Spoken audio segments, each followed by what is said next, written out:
Hello and welcome to GameRules.com. My name is Mark, and today I'm going to teach you how to play the classic baseball dice game. Now to play this, all you really need are two six-sided dice, but I'm going to be showing you with this awesome 10 edition that has a lot of bells and whistles that you really don't need. Let's dive in and learn how to play.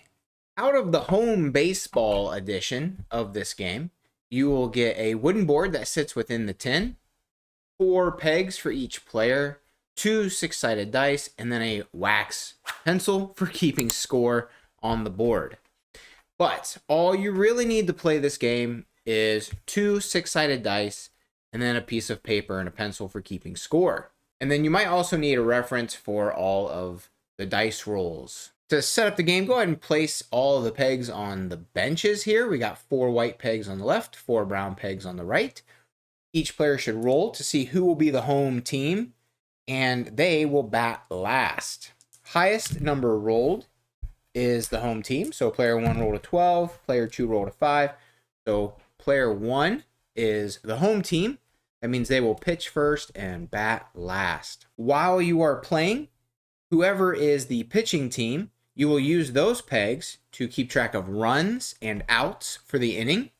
And then whoever is batting, they will use their pegs to mark position on the field. All of the action of the game is determined by the roll of 2 six-sided dice. On the inside of the tin for this edition, they give you what all the rules mean. These are easy to find online, and I will put a slide up right here so you can see them, pause, and copy them down. Plus, there are a ton of different ways to play. Lots of people have created their own system for what the dice rolls do and how to play the game. This is the classic way and the simplest way to play.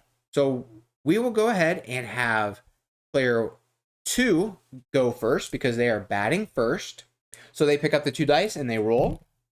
And they rolled a 9, which is a strikeout. So right off the bat, we've got 1 out. Player 2 rolls again.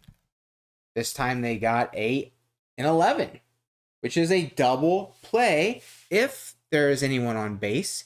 If there's nobody on base, then they get to roll again, sort of like a foul ball. Here we got a 7, which is a ground out. So now we have 2 outs, nobody on base. And we rolled another 9, which is a strikeout. So we have 3 outs. That ends the top of the inning. Now it is player 1's turn to bat, so they get the dice and they roll. We got a 6, which is a fly out, so we have 1 out. We got a 12, which is a home run. So we'll go ahead and put 1 run on the board for them. We got a 7, which is a ground out, so now we're down 2. And we got a 7, which is the 3rd out. That ends the inning. And player 1 did get a single run. So on the scoreboard or the piece of paper, whatever you're using, we have the home team earning 1 and the visiting team earning 0 for that round. Return the pegs to the benches, and the dice are passed to the opposite player. Now let's look at a couple situations here. Let's say it is player 2 who's hitting. They have a man on second. Whenever a hit is accomplished, base runners always move the same number of bases as the hitter. So with a man on second, if the player were to roll a single, which would be an 8, so they roll an 8, and they get a single.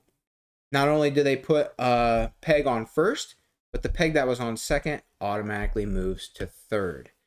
Base runners always move the same number of spaces as the hitter.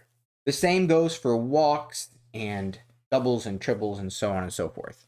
Play like that continues until the 9th inning is complete. At that point, whoever has the most points win. If there's a tie, you go into extra innings. And that's how to play baseball dice. If you have any questions about this game, or if you have a game you would like to see a tutorial for, be sure to let me know down in the comments. If you found this video helpful, be sure to like, subscribe, ring the bell, leave a comment down below. All of those things really help us out. I've got some playlists for you here of other games that you might enjoy.